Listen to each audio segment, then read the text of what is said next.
Let's mic day special. नमस्कार, let's mic में आपका स्वागत है। डे स्पेशल सीरीज के साथ मैं राखी जैन। 17 जून देश दुनिया के इतिहास में काफी अहमियत रखता है। खासतौर पर भारतीय स्वतंत्रता संग्राम के इतिहास का एक अहम दिन है। अंग्रेजों का छक्का छुड़ाने वाली झांसी की रानी लक्ष्मीबाई इसी दिन वीर गति को प्राप्त हुई थी। आज भी जब किसी लड़की के द्वारा विशेष बहादुरी का काम किया जाता है तो उसकी हौसला अफजाई उसे झांसी की रानी कहने से ही पूरी हो जाती है। निस्संदेह महिला सशक्तिकरण की भारतीय ब्रांड एम्बेसडर हैं झांसी की रानी लक्ष्मीबाई। हम सबने बचपन में एक कविता सुनी थी, बुंदेले हर बोलो के मुंह हमने सुनी कहानी थी, खूब लड़ी मर्दानी वो तो झांसी वाली रानी थी। इन्हीं झांसी वाली रानी की मृत्यु 17 जून को हुई थी। झांसी की रानी लक्ष्मीबाई असाधारण व्यक्तित्व की धनी और अदम्य साहस की प्रतिमूर्ति थी। उन्होंने जीवन के आखिरी क्षण तक अंग्रेजों के सामने हार नहीं मानी और युद्ध के दौरान वीर गति को प्राप्त हुई। लेकिन अपने जीते जी उन्होंने अंग्रेजों को झांसी पर कब्जा करने नहीं दिया। बनारस के एक मराठी परिवार में 19 नवंबर 1828 को रानी लक्ष्मीबाई का जन्म हुआ था। लक्ष्मीबाई के बचपन का नाम मणिकर्णिका था, जिसके चलते लोग उनको प्यार से मनु बुलाते थे। साल 1842 में झांसी के महाराज गंगाधर राव से मनु की शादी हो गई और शादी के बाद उनको लक्ष्मीबाई कहा जाने लगा।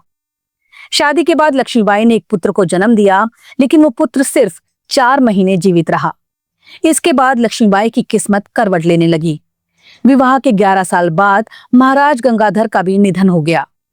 पति और पुत्र को खोने के बाद लक्ष्मीबाई ने झांसी की सत्ता अपने हाथ में ली और अपने साम्राज्य के लोगों की रक्षा करने की ठानी। जब झांसी के महाराज की मृत्यु हुई तो उस दौरान भारत में ब्रिटिश इंडिया कंपनी के वायसराय डलहौजी थे।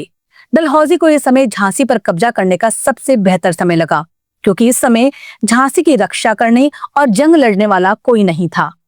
महाराजा की मृत्यु के बाद डलहौजी ने रानी लक्ष्मीबाई से बातचीत का दौर शुरू किया।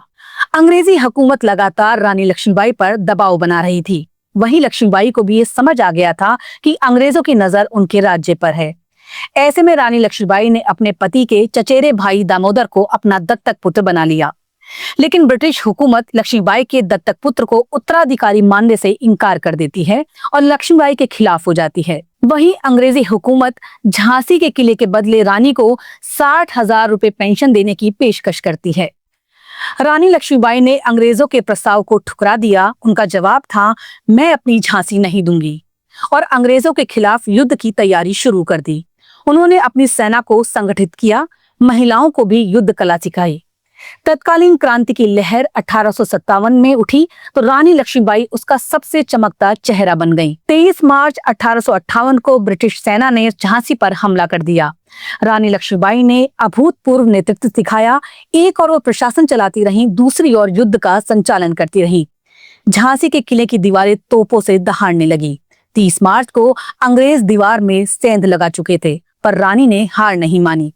17 जून 1858 को ग्वालियर के पास कोटा की सराय में उन्होंने आखिरी बार युद्ध भूमि में कदम रखा।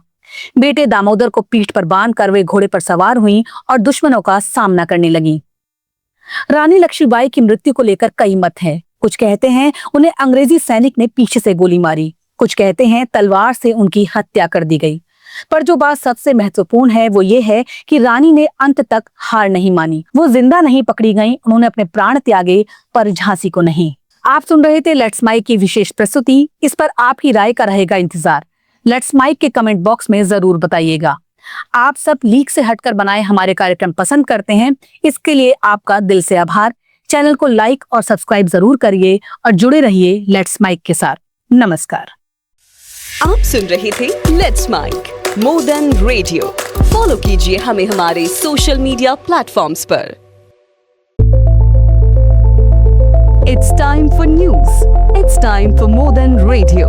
Presenting the first radio news app, Let's Mic. Let's Mic, a news-based app on your phone where you get to watch and listen news, talk shows, interviews, radio show podcasts. On Let's Mic, you get all relevant information of TV, print, radio, podcast, and digital. Let's Mic talks about every segment of life.